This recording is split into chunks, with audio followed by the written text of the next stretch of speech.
데살로니가 전서는 사도 바울이 데살로니가라는 도시, 그 교회 데살로니가라는 곳에 교회에 보낸 편지지요. 전서라고 함은 먼저 쓰여진 것이고 데살로니가 후서가 또 따로 있게 되죠. 편지를 보낸 사람은 사도 바울입니다. 혹시나 이름이 낯선 분이 있을지 모르겠는데요. 이 사람은 처음에는 그러니까 예수님이 십자가를 지시고 돌아가시고 난 뒤, 죽고 난 뒤에는 처음에는 예수님을 믿는 자들을 몹시나 핍박하던 그런 사람이었죠. 특별히 우리가 잘 아는 스데반 집사님을 돌로 쳐 죽일 때에 주동이 되었던 그런 사람으로 보여지고, 이 사람은 그냥 국내에서뿐만 아니라 국내에서 핍박하는 것으로는 내성에 안 차. 그래서 멀리 외국까지도 자원해서 나서서 신자들을 잡아오려는 그런 유명한 박해하던 사람이었습니다. 그러나 어느 날 이제 오늘도 외국으로 다메섹이라는 곳으로 가던 길에 주의 음성을 듣고 단번에 회심을 하게 되지요. 순식간에 예수님을 믿는 그런 자가 되어지게 됩니다.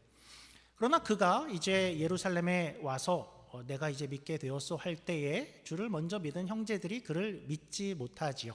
조금은 의심을 하게 되겠지요. 그가 혹시 연극을 하는 거 아니냐, 조금 더 조심해야 돼. 그럴 때 이제 바나바라는 사람이 나서서 바울을 이렇게 맞아들이게 되고, 그들은 이제 이스라엘 유대 땅이 아닌 북쪽에, 그러니까 수리아, 시리아, 안디옥이라는 이방 지역의 교회에 가서 거기서 사역을 하게 되었고, 그 교회에서는 이제 우리 이방 사람들뿐만 아니라 더 많은 세계의 사람들에게 복음을 전하면 좋겠다 해서 바울과 바나바를 세계 선교로, 그러니까 선교사로 파송을 하게 되지요. 그래서 그들이 이제 처음으로 떠난 것이 세계 1차 선교 여행입니다. 우리 지도를 보시면 저 정도의 거리를 가게 되죠. 그래서 오늘날 이제 터키 지역을 중심으로 한 현재의 아시아 지역을 이제 먼저 돌게 되었고, 이후에 다시 이제 2차로는 그 지역을 다시 한번 돌아보아야겠다 하고 2차 여행을 출발을 했지만, 2차 여행 중에 마게도냐 환상이라는 것을 보게 되지요.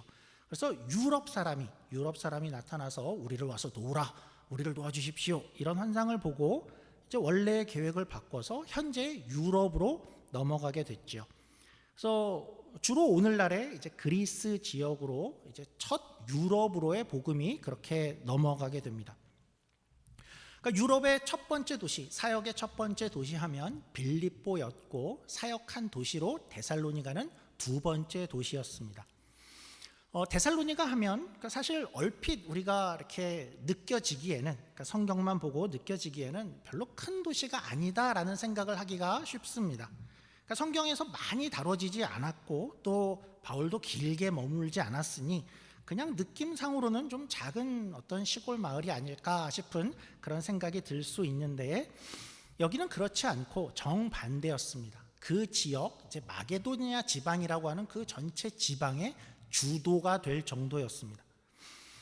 특별히 이 도시는 당시에 그 로마 제국의 아주 유명한 길, 우리 다음 화면을 보시면 비아 에그나티아라는 에그나티아 도로라고 알려진, 그러니까 로마로부터 저 이스탄불까지, 비잔틴 끝까지 이렇게 이어지는 그 유명한 도로에 한가운데 위치한 그런 도시가 데살로니가였습니다.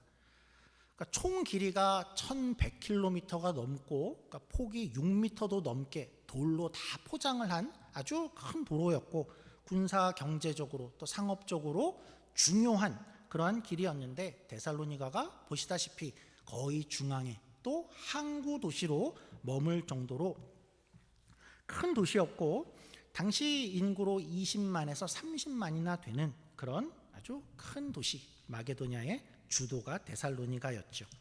그러니까 현재도 그리스의 나라의 두 번째로 큰 도시고, 약 100만 명의 인구가 살고 있는 도시로 현재도 남아있죠.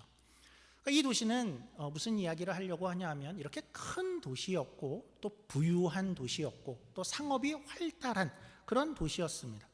그런 매력 있는 도시였기에 이 도시에는 이미 유대인들이 많이 넘어와서 살고 있었습니다. 그러니까 회당을 벌써 이루고 있었고 또 사업을 하고 있고 많은 이들이 정착을 하고 있고, 그러니까 유대교로 정착이 되어 있는 그런 도시였던 것이죠. 그러니까 바울은 이 도시에 처음 들어갈 때 어떤 생각을 했겠습니까? 일단 큰 도시니까 내가 복음을 전하면 큰 일이 일어날 수 있을 거야. 많은 사람들을 향해서 큰 기대를 가지고 들어갔겠죠. 그런데 결과는 우리가 살폈듯이 결과는 겨우 한 달 정도만 머물게 되고, 그리고 야반 도주를 하게 되어졌죠.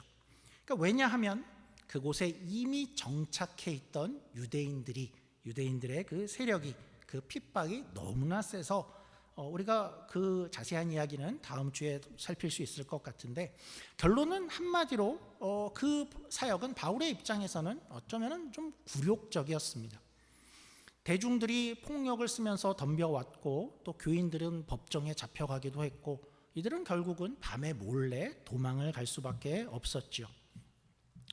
그렇게 도망을 가서 이제 타이로 멀리 떨어지게 된 그 바울이, 그러니까 멀리서 데살로니가 교회의 소식이 너무나도 궁금해서 제자 디모데를 보내게 됐고, 디모데가 가서 그 교회의 소식을 살피고 다시 돌아와서 바울에게 소식을 전하자, 그 소식을 듣고 이제 데살로니가 교회에 편지를 쓴 것이 이 데살로니가 전서였지요. 디모데가 이렇게 가서 가져온 소식은 어떤 소식이었습니까? 우리가 1장을 이제껏 살폈었는데요, 한마디로 말하면 좋은 소식이었습니다. 이제 시작한 작은 교회가, 바울이 얼마 길게 머물지도 못한 교회가 그 엄청난 환난과 핍박 속에서도 믿음의 역사, 사랑의 수고, 소망의 인내를 가진 그런 교회가 되어져 있고, 그들은 열심히 주를 본받았다고 했죠. 바울과 주를 본받는 자들이 되어져 갔고, 또 열심히 본받다 보니까 그들이 마게도냐와 온 아가야 지방의 본이 되어지는 그 정도까지 되었다라는 아주 좋은 소식을 받았고 감사하고 있었습니다. 그런데 이제 2장에 들어와 보니까 조금 분위기가 좀 달라지는 겁니다. 그러니까 바울이 이런 식의 이야기를 했는데요, 우리 빠르게 눈으로 좀 보면 좋을 것 같습니다. 우리 3절입니다. 우리의 권면은 간사함이나 부정에서 난 것이 아니요 속임수로 하는 것도 아니라, 5절입니다. 너희도 알거니와 우리가 아무 때에도 아첨하는 말이나 탐심의 탈을 쓰지 아니한 것을 하나님이 증언해. 7절입니다. 우리는 그리스도의 사도로서 마땅히 권위를 주장할 수 있으나 도리어 너희 가운데서 유순한 자가 되어 유모와 같이 자기 자녀를 기름과 같이 했어. 9절입니다. 형제들아, 우리의 수고와 애쓴 것을 너희가 기억하리니 아무에게도 폐를 끼치지 아니하려고 밤낮으로 일하면서 너희 하나님의 복음을 전했어. 어떤 느낌인가요? 무슨 말이냐 하면, 그러니까 바울은 왜 이런 이야기를 하고 있을까요? 한번 좀 예를 들어보죠. 오늘날 우리 공동체 앞에서, 우리 교회에서 어떤 분이 앞에 나와서 이렇게 이야기를 하고 있다라고 상상을 해보죠.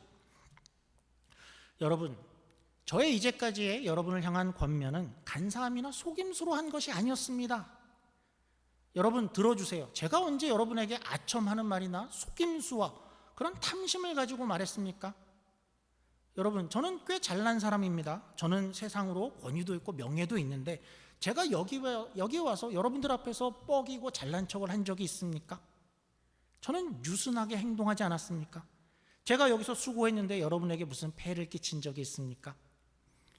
오늘날 어떤 이가 마이크를 잡고 우리 앞에서 이런 이야기를 한다면 왜 그는 그런 말을 하게 되었을까요? 왜 그런 말을 할까요? 그러니까 어떤 그 안에 어떤 의혹이나 약간의 의심, 뭔가 문제 제기를 받고 있어서 그런 이야기를 하게 되겠지요. 뭔가 수근수근 그런 말들이 있고, 이 당사자가 그 이야기를 들어서, 물론 전 교인이 다 그러진 않더라도 어떤 그런 이야기가 있다라는 것을 듣고 그것에 대해서 변호를 할 때 이런 말을 하게 되겠죠. 그러니까 바울도 그런 것입니다. 오늘 본문에는 명시적으로 드러나 있지는 않지만 디모데가 이제 가져온 소식 가운데에는 물론 좋은 소식이 너무나 많았습니다. 그런데 그 가운데에는 언짢은 소식이 같이 있었던 것이죠. 데살로니가 교인들 안에 어떤 요동이 있었던 것 같고, 그리고 바울에 대해서 이런저런 이야기들이 있었던 것이죠. 그러면 우리가 생각해 보건대 왜 그런 의혹이 애초에 일어났을까요? 그들은 주로 바울의 복음을 듣고 교인이 된 이들이 분명했고 바울은 열심히 사역했을 것 같고, 그런데 왜 이런 의혹이 일어났을까요? 왜 이런 것이 시작되고 존재하게 되었을까요?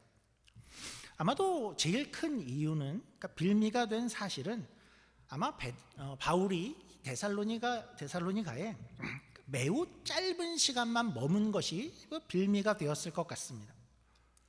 그는 아주 짧은 시간, 그러니까 우리가 예상컨대 한 달 정도 머물게 되었었고, 어느 날 갑자기 그는 떠나가 버렸고 시간이 지나도 다시 돌아오지 않고, 그런 상황에서 바울에 대한 이런저런 말들이 나오고 있었던 것 같죠.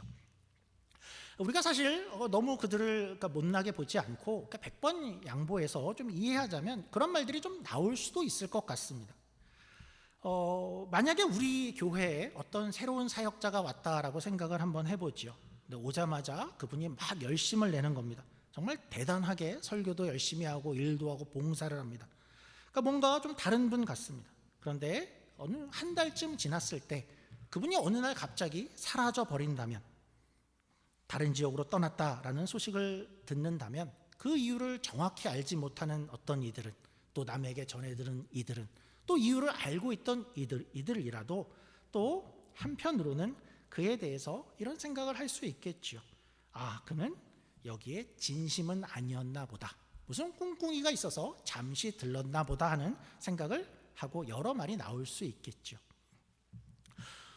그러나 바울을 향해서 이런 말들은 아마도 생각컨대 데살로니가 교회에서 먼저 나오지는 않았을 것 같습니다. 아마도 데살로니가에는 거기는 우리가 잘 아는 바울을 반대하던 극렬한 반대자들이 있었죠. 유대인들, 그리고 유대인들이 얼마나 극렬한 반대자였냐 하면, 바울이 데살로니가에서 나와서 저 80km나 떨어진 베레아로 갔을 때에 그들을 거기까지 바울과 동료들을 잡으러 가야겠다고 쫓아올 만큼 극렬한 자들이었죠. 아마 그들이 돌아가서 이런 말들을 이제 만들기 시작했을 것입니다. 봐라, 바울이 진짜라면 이렇게 도망을 갔겠냐 하겠죠. 돌아가서 이제껏 또 아무 소식이 없지 않냐. 그는 탐욕으로 여기에 와서 너희를 혹한 그런 사람이었어. 아첨하는 말로 너희 듣기 좋은 말 했지, 간사함으로 그런 말을 하던 사람이야. 그래서 너희를 혹하게 해서 재물이나 어떤 헌금이나 그런 것을 탐하던 사람이야 라는 그런 말들을 만들어냈을 것입니다. 사실은 이것은 전혀 새로운 이야기는 아니고 당시 고대 이 사회에서는 이런 사람들이 실제로 많았다라고 합니다.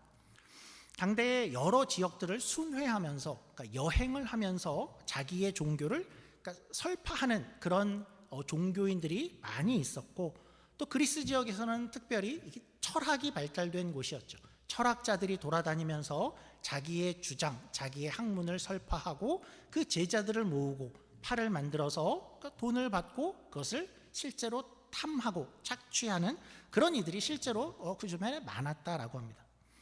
그러니까 여기는 특별히 대도시라고 했죠. 큰 대로가 있고 오고 가는 이들이 많았으니 이런 사람들이 얼마나 많이 오고 갔겠습니까? 그러니까 그런 의혹 제기를 이제 보면서, 그러니까 바울도 그런 사람들, 너희가 많이 봐온 그런 사람들의 하나야라고 이야기가 나온 것이죠. 바울이 대답을 하는 것입니다. 나는 그런 이는 아니다. 그럼 뭐냐 하면, 나는 참으로 너희를 위해서 사역을 했다. 데살로니가에 대한 이야기를 들으니 너희에게 그런 소문이 있는 것을 내가 들었는데, 이제 바울이 스스로를 변호하는 것이죠. 그 어투는 이런 것입니다. 바울이 하고 싶은 것은 이런 것이죠. 내가 그런 말들이 있다는 것을 들었는데 교인들아, 정말 너희도 그렇게 생각하느냐? 너희가 보기에도 정말 내가 그렇더냐? 바울의 이야기입니다. 바울의 심정은 어땠을까요? 정말 억울했겠지요.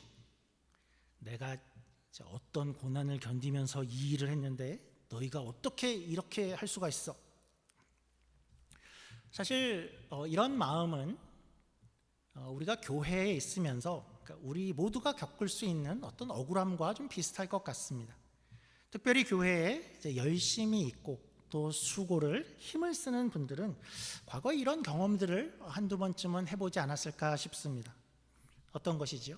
나는 열심히 했는데, 내 안에서 나는 그냥 진심이었는데 수고하고 하나님을 위한 그런 마음밖에 없었는데, 그런데 저 뒤에서 어느 날 나를 향한 어떤 수군거림이 있는 것을 내가 알게 되는 것이죠.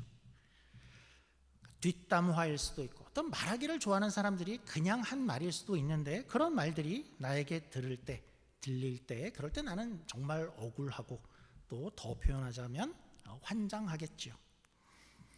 나는 그냥 내가 할 수 있는 것을 찾아서 주방에서 봉사할 수 있어서 열심히 봉사한 것이고, 청소할 곳이 있어서 내가 그냥 청소한 것인데, 남들은 저 사람이 무슨 권력욕이 있어서 그래, 칭찬을 받으려고 그래 라고 말을 한다든지, 나는 그냥 복음을 전하고 싶어서 또 새로운 분들에게 찾아가서 더 이야기를 하고 더 맛있는 것을 먹고 전도하려고 사람을 만나는 것인데, 어떤 사람들이 저 사람은 아첨이나 속임수나 탐심을 가지고 있는 것 같아, 리더로서 그룹원들을 열심히 섬기려는 그런 마음뿐이었는데, 야, 저렇게 섬겨서 저 사람은 어떤 사익을 챙기려고 하는 것 같아, 그런 말을 듣는다면, 또 나는 그냥 교회 일을 열심히 하고 무언가를 위해서 열심히 했는데 한때는 결과가 안 좋을 때도 있겠죠. 어떤 사람들이 저 사람 봐라, 저 사람 봐라, 한 달 만에 실패하고 그만하는 거 아니냐, 저 사람에겐 진심이 아니었어. 때로는 이런 얘기를 들으면 억울하고 분할 때가 있죠. 이런 일들은 교회에서만 있는 것은 아니죠. 우리가 직장을 가도 이런 억울한 일을 당할 수 있고, 사회에서도 이런 억울한 일들이 많이 생기게 됩니다. 우리 같으면 어떻게 할까요? 아마 당장에 혼쭐을 내주고 싶겠죠. 누가 그런 말을 했는지를 찾아서 가서 따지고 싶을 것 같습니다. 근데 바울의 모습을 보면 바울은 이러지는 않는 것 같습니다. 내가 누가 그런 말을 시작했는지 벌써 찾아냈어. 그 사람이 어떤 사람인지 알아? 그 사람의 험담을 하고, 바울도 똑같이 인신공격을 하고, 그런 이야기를 바울은 전혀 하고 있지를 않죠. 오히려 바울은 보면 상당히 감정을 자제하는 것 같습니다. 이렇게 열심히 일했는데 이런 이야기가 돌아서 너무나도 억울할 것 같은데 굉장히 차분해 보이죠. 그리고 바울이 이야기하는 것은 모두가 다 이런 것입니다. 너희가 나를 다시 한번 생각해 봐라 라는 거죠. 그러니까 남의 말만 듣고 그렇게 판단하지 말고, 내가 정말 그랬나 너희가 스스로 한번 생각해 달라라고만 이야기를 합니다. 우리가 억울한 일을 당할 때, 교회에서나 또 직장에서, 사회에서 그런 일을 당할 때 이 장면을 좀 이렇게 기억을 하면 좋을 것 같습니다. 우리가 무작정 화를 내는 것이 별로 도움이 안 되는 것을 우리가 경험으로 알지요. 또 그 사람을 찾아가서 무작정 따지는 것도 별로 좋은 결과를 안 내는 것을 우리가 잘 알지요. 그러니까 바울처럼 어쩌면 나 자신을 차근히 설명해 보는 것이죠. 그리고 내 진심이 그렇지 않았다라는 것을 보여주는 것. 그러니까 바울은 지금 그렇게 내 진심이, 그것이 진심이니까 이것이 전달될 것이다 하고, 그렇게 차분하게 이 이야기를 교인들에게 전달하고 있는 것입니다. 그러니까 이 장은 그렇게 되어 있죠. 그러니까 내 사역은 이랬어, 다시 한번 꼭 이것을 기억해 줘라고 이야기를 하는 것인데, 한편 우리 쪽에서는 이제 이 글을 읽으면서 조금 다른 면에서 이런 유익을 우리가 갖게 됩니다. 바울은 자기를 변호하고 있는데, 그러니까 어떤 면의 유익을 우리가 얻냐 하면, 그렇다면 진짜 사역이라는 것은, 진짜 교회의 모습은, 진짜 리더의 모습은 이랬어야 하는 것이구나 하는 것을 우리가 좀 발견하게 되죠. 표현하자면 어떤 교회의 표지, 아니면 사역의 참된 표지, 이런 것을 바울이 자기가 변호하는 과정에서 우리가 좀 목록을 만들 수 있을 것 같습니다. 이렇게 표현해보죠. 진짜는 무엇일까? 진짜 사역자, 진짜 리더, 진짜 교회는, 진짜 신앙은 어떤 것일까 할 때, 첫째는 이렇게 얘기할 수 있을 것 같은데요. 진짜는 고난이 그 신앙을 막지 못한다. 우리 2절 보겠습니다. 2절입니다. 바울의 이야기인데요. 너희가 아는 바와 같이 우리가 먼저 빌립보에서 고난과 능욕을 당하였으나 우리 하나님을 힘입어 많은 싸움 중에 하나님의 복음을 너희에게 전하였노라. 그러니까 진짜 사역은, 진짜 교회는 고난 중에도 이 일을 멈추지 않는 것이다. 진짜는 고난 중에도 그 일을 멈추지 않는다. 그러면 그것이 진짜인 줄을 알게 된다라는 것이겠죠. 우리의 어떤 고난과 우리의 현실 가운데 우리의 사역과 수고가 멈춰지지 않는다면 우리는 진짜일 것입니다. 두 번째 표지는, 그러니까 진짜는 속임과 간사함이 없다라고 발견할 수 있겠죠. 그러니까 이 수고와 봉사 가운데에 속임수와 아첨과 그런 간사한 말로가 아니라 이 사역은 진심과 진실로 되어진다라고 할 수 있을 텐데, 우리 3절과 5절 말씀을 보죠. 우리 진짜 사역은 어떤 것인가 하는 면에서 한번 읽어보게 되죠. 진짜는 3절입니다. 우리의 권면은 간사함이나 부정에서 난 것이 아니요 속임수로 하는 것도 아니라 너희도 알거니와 우리가 아무 때에도 아첨하는 말이나 탐심의 탈을 쓰지 아니한 것을 하나님이 증언하시느니라. 우리는 그렇게 섬기는가죠. 진실과 진심이 있는가, 그것이 진짜랍니다. 세 번째 표지는 우리의 내면의 어떤 목적을 이렇게 향하고 있는데 그 목적이 하나님을 위해서다라고 표현할 수 있을 텐데, 우리 4절 보죠. 4절입니다. 오직 하나님께 옳게 여기심을 입어 복음을 위탁받았으니 우리가 이와 같이 말함은 사람을 기쁘게 하려 함이 아니요 오직 우리 마음을 감찰하시는 하나님을 기쁘시게 하려 함이라.